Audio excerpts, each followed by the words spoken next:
इस बार निकाय चुनाव आप देखिएगा, मैं अभी कह रहा हूँ 11 नगर निगमों में बहुमत कांग्रेस का होगा। अंकिता के न्याय की बात करते मुझे खुशी होती कि अपने गढ़वाल की बेटी के लिए आदित्यनाथ जी कुछ बोले हैं। आपको बीजेपी पे कितना भरोसा है, आम आदमी को कितना भरोसा है?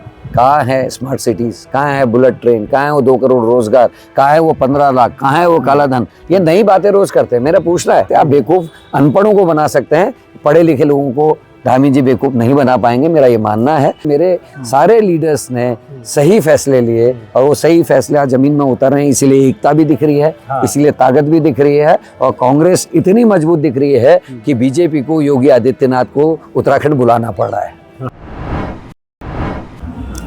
नमस्कार, न्यूज़ स्टूडेंट नेटवर्क में आपका स्वागत है। हम लोग इस समय हल्द्वानी नगर निगम सीट पर हैं और हल्द्वानी नगर निगम सीट पर लगातार ये देखा जा रहा है कि किस तरीके से चुनाव प्रचार चल रहा है। बीजेपी और कांग्रेस लगातार अपने क्षेत्र में जा रही है और चुनाव प्रचार कर रही है, लेकिन हमारे साथ में इस समय मौजूद है कांग्रेस के प्रदेश अध्यक्ष करण मेहरा जी, जो लगातार हर नगर निगम क्षेत्र से लेकर नगर पालिका और नगर पंचायत तक जा रहे हैं। आप तो किस तरीके से जो है अपना चुनाव प्रचार कर रहे हैं देखा जा रहा है। करण जी जो है लगातार आप यहाँ पे चुनाव प्रचार में आए हुए हैं और नगर निगम क्षेत्रों में भी आप प्रचार कर रहे हैं, तो किस तरीके के बड़े मुद्दे हैं जो आपको लगता है कि आज धरातल पर उतारने की ज़रूरत है? प्रदेश में किस तरीके की ज़रूरत महसूस करते हैं?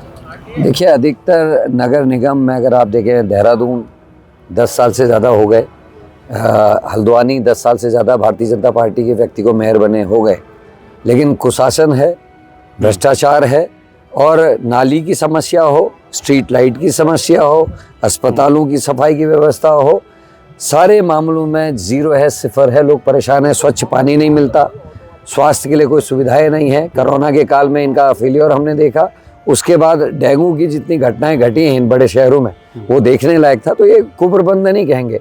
और पानी का जल भराव जो है वो हर बरसात में अति है, मतलब लोगों के लिए 2 व्हीलर चलाना तो मुश्किल है। तो और जाम की समस्या, ट्रैफिक जाम की समस्याएं दिन रात बढ़ रही हैं, कोई उसकी अल्टरनेट व्यवस्था नहीं है।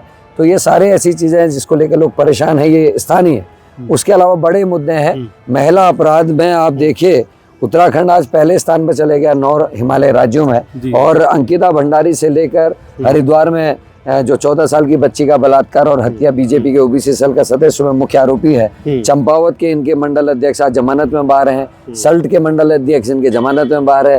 पेपर लीक में हाकम सिंह बीजेपी का जिला पंचायत सदस्य, पटवारी पेपर लीक में इनका मंगलौर हरिद्वार का मंडल अध्यक्ष। तो ये एक ऐसा लग रहा है जैसे अपराधियों को संरक्षण हम दे रहे हैं। और एक ही नारा है, हिंदू और मुसलमान का नैरेटिव सेट करने की कोशिश, कभी लव जिहाद, कभी लैंड जिहाद। क्यों ऐसा जो है क्यों हो रहा है? क्योंकि स्टेट, जबकि हमारा देवभूमि स्टेट, देखिए वही आखिरकार हिंदू मुसलमान ये एक नशा है जिसको लोगों को सुंघाया जा रहा है। और ये इसलिए करा जा रहा है कि माँ बाप को अपने बेरोजगार लड़के लड़कियां घर में ना दिखाई दें, महंगाई से उनका ध्यान भटक जाए, डेवलपमेंट से ध्यान भटक जाए, और उनको एक ऐसे जैसे हिटलर ने किया था वहाँ अपने यहाँ, उसने भी इसी तरीके का कास्टिस लेके अपने यहाँ आंदोलन खड़ा किया था लास्ट में, लेकिन हर्ष उसका भी बहुत खराब रहा।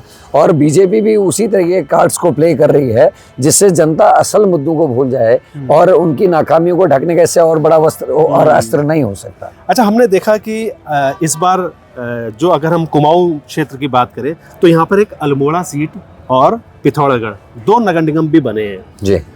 और उसमें देखा गया कि जो कांग्रेस है वहाँ से पिथौरागढ़ की जो स्थिति है हम देख पा रहे हैं कि बड़ी जो है दयनीय जैसी स्थिति लोग बीजेपी लगातार कह रही है कि वहाँ पर जो टिकट हुआ है वो कैसे हुआ। देखिए, तो और इसके बाद इस्तीफे लग गए अचानक। देखिए, आपकी बात में आपका उत्तर भी छिपा हुआ है। बीजेपी ऑब्वियसली, अगर बीजेपी प्रहार कर रही तो इसका मतलब है कि हम वहाँ स्ट्रोंग हैं।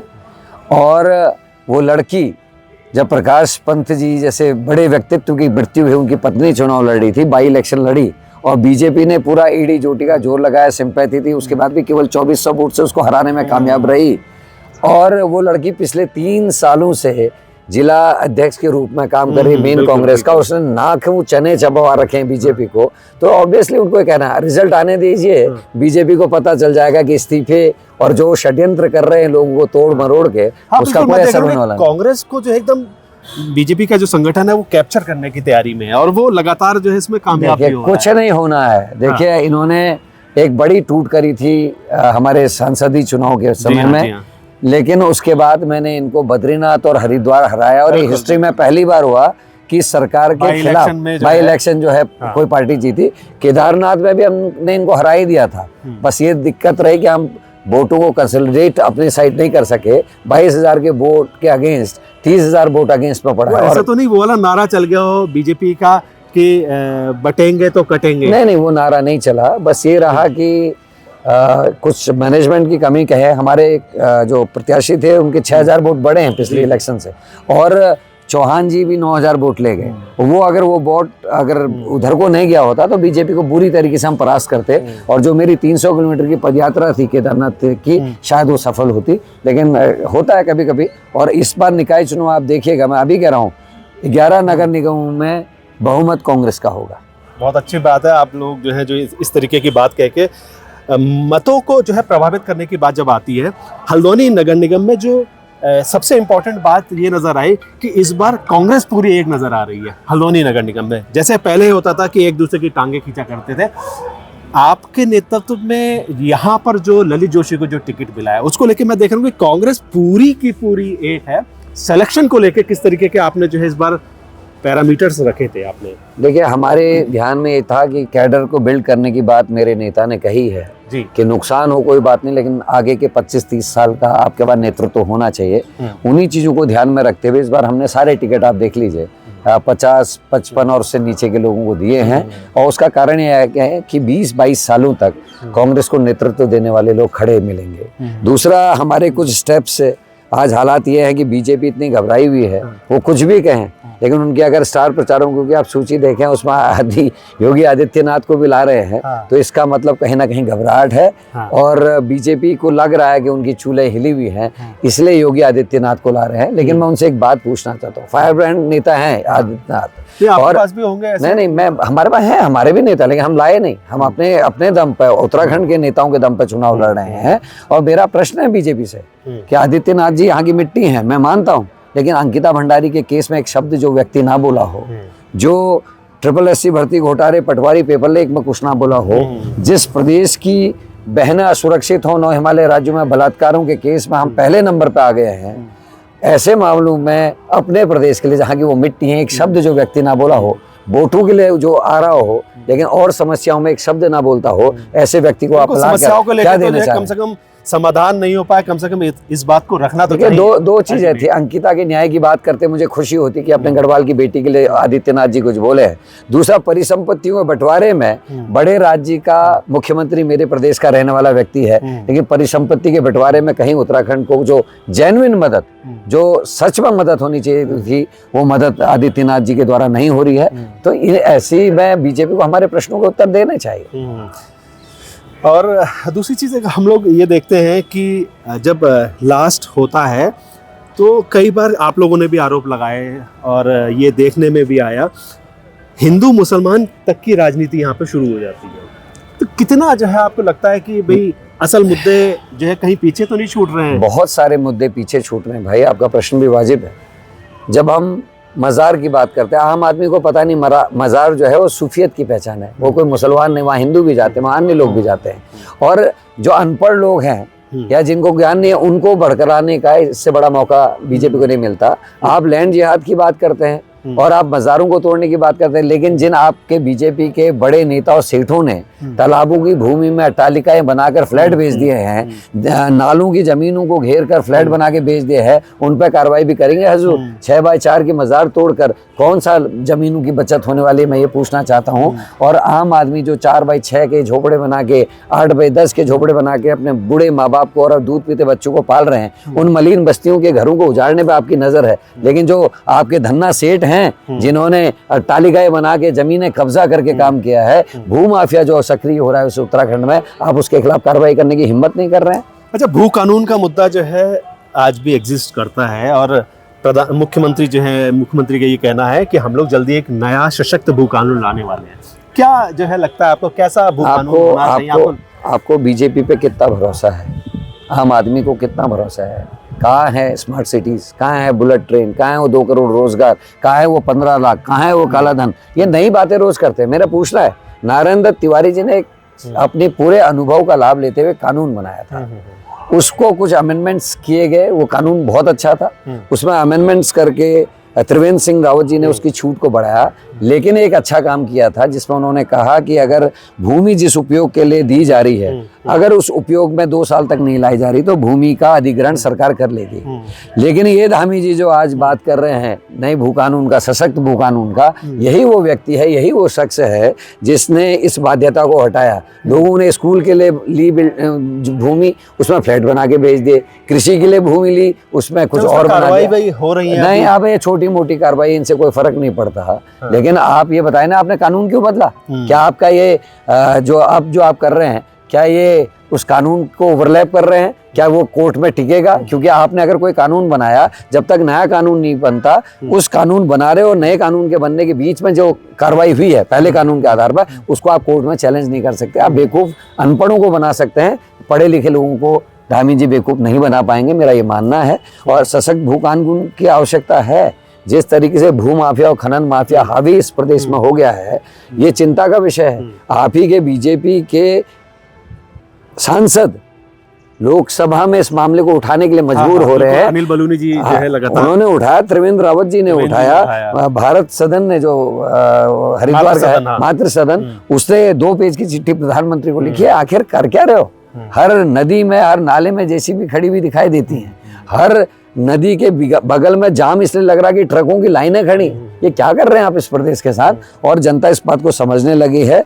इसीलिए योगी आदित्यनाथ को लाकर कुछ अन्य चीज़ों को कर बीच आचार संहिता में मुख्यमंत्री घोषणाएं कर रहे हैं। बीच आचार संहिता में रेखा आर्या जी घोषणाएं कर रही हैं कि तेल भी दिया जाएगा। ये साबित करता है कि कहीं ना कहीं बीजेपी ने कुछ नहीं किया है और आज वो डरे हुए हैं, बौखलाए हुए हैं। करण जी, जो है इस बार हम लोगों ने ये भी देखा कि इस बार कांग्रेस ने जो टिकट दिए हैं नगर निगम सीट पर, वो जो है करण जी ने जो सोचा था उस चीज़ों के अनुरूप आए हैं। जैसे कई बार लोग कहते हैं कि कांग्रेस जो प्रदेश अध्यक्ष हैं, उनके कहने पे साहब कितने टिकट बटेंगे, नेता प्रतिपक्ष के कहने पे कितने टिकट बट जाएंगे, या कांग्रेस के पूर्व अध्यक्ष हैं या सीनियर लीडर्स हैं, उनके कहने पर कितने। इस बार क्या जो है आपके कहने पर टिकट की बात जो है सही है?